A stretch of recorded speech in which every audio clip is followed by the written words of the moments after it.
Assalamualaikum warahmatullahi wabarakatuh.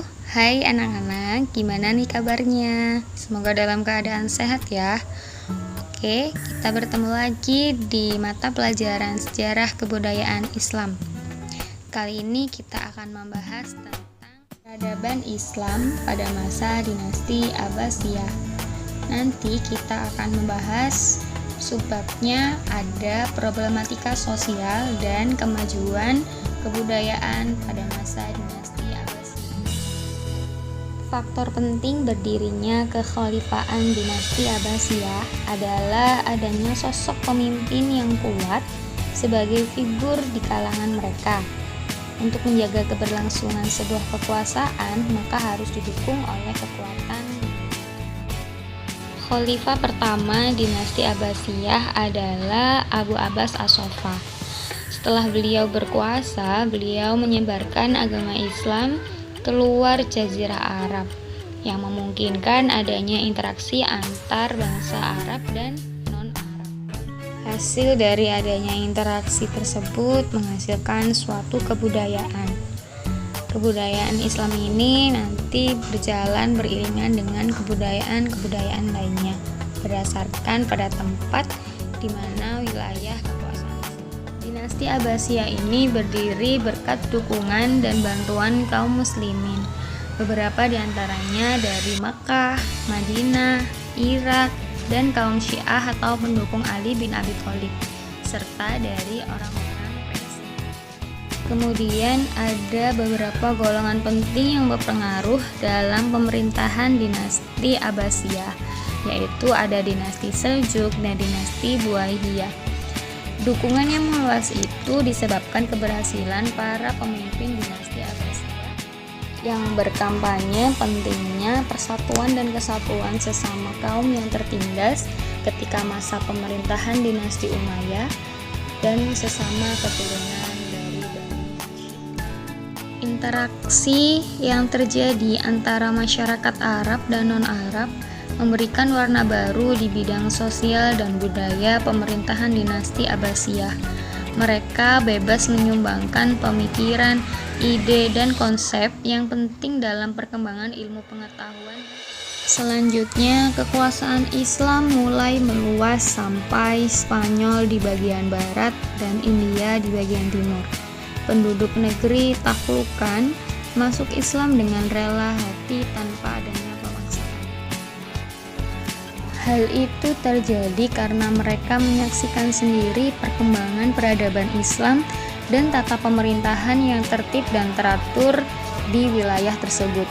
Mereka juga mendapatkan hak yang sama dengan orang-orang yang muslim atau dari.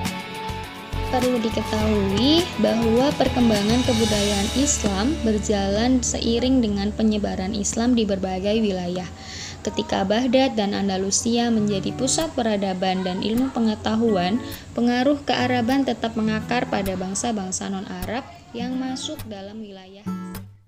Mereka menggunakan bahasa Arab dan adat istiadat Arab dalam kehidupan sehari-hari, seperti Raja Spanyol Alfonso keempat yang mencetak uang dengan tulisan Arab. Jadi peradaban Islam itu sudah mempengaruhi bangsa-bangsa yang lain di luar orang-orang yang berasal dari Inggris, Prancis, Jerman, dan Italia pun datang menuntut ilmu ke universitas dan perguruan tinggi di Andalusia dan Sisilia. Karena di wilayah ini merupakan tempat pertemuan para filsuf, dokter, dan ahli Islam lainnya dalam berbagai ilmu. Selanjutnya, peradaban Islam mencapai puncak kejayaan atau kemajuan terjadi pada masa pemerintahan Khalifah Harun ar-Rasyid dan Khalifah Al-Ma'mun. Kebudayaan India dan Yunani ikut mempengaruhi perkembangan kebudayaan Islam pada masa itu. Meski Islam telah datang, kebudayaan itu tetap terjaga dan berkembang pesat, dan mulai muncul sastrawan dan budayawan yang memberikan warna dalam khasanah budaya Islam. Seperti Umar Khayyam, seorang penyair dan juga ahli matematika. Ada juga Az-Zamakhsyari, seorang sastrawan bahasa Arab dan juga ilmuwan. Ada juga Al-Kindi, ada juga Ibnu Maskawai, dan lainnya.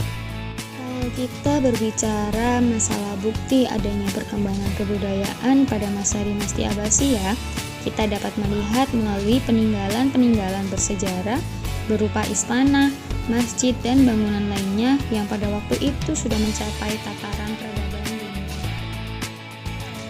Pada saat Abu Abbas As-Soffa berkuasa, beliau mendirikan istana Hasyimiyah. Kemudian ketika Khalifah Abu Ja'far Al-Mansur, beliau mendirikan kota Baghdad yang begitu indah dan besar. Kemudian juga didirikan masjid-masjid yang tidak sekedar untuk sholat saja, tetapi sebagai tempat berkumpulnya para ulama dan ilmuwan yang mendiskusikan berbagai macam ilmu pengetahuan di masa itu. Jadi kita tahu peradaban pada masa dinasti Abbasiyah sangat luar biasa sekali. Sebelum Bu Laila akhiri, Bu Laila mau bertanya, bagaimana, sudah paham apa belum tentang peradaban Islam pada masa dinasti Abbasiyah? Kalau belum, silakan dilihat lagi penjelasan dari Bu Laila. Dari penjelasan Bu Laila, kita tahu bahwa peradaban Islam pernah sangat mendunia pada masa dinasti Abbasiyah. Dan itu tidak terlepas dari sosok pemimpin yang kuat dan sangat bijaksana kepada masyarakatnya. Akhiri, Assalamualaikum warahmatullahi wabarakatuh.